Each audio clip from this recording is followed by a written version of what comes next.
ചൈനയിൽ കനത്ത മഴക്കെടുതിയും അതിരൂക്ഷമാണ്.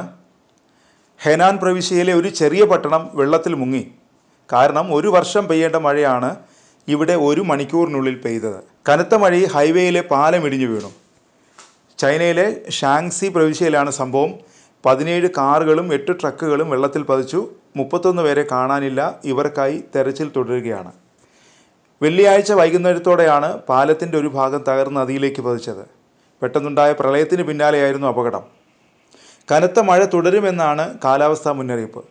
ചൈനയുടെ കിഴക്കൻ മേഖലയിൽ വീശാൻ സാധ്യതയുള്ള 2 ചുഴലിക്കാറ്റുകൾ കനത്ത മഴ വിതയ്ക്കുമെന്നും മുന്നറിയിപ്പിൽ പറയുന്നു. കഴിഞ്ഞ ദിവസങ്ങളിൽ മിന്നൽ പ്രളയത്തിൻ്റെ പിടിയിലാണ് ചൈന. മഴ ചൈനയുടെ തെക്കൻ, മധ്യ, കിഴക്കൻ മേഖലകളെ വെള്ളത്തിൽ മുക്കിയിട്ടുണ്ട്. ഏപ്രിൽ മുതൽ ജൂൺ വരെ ചൈനയിൽ റെക്കോർഡ് മഴയാണ് ലഭിച്ചത്.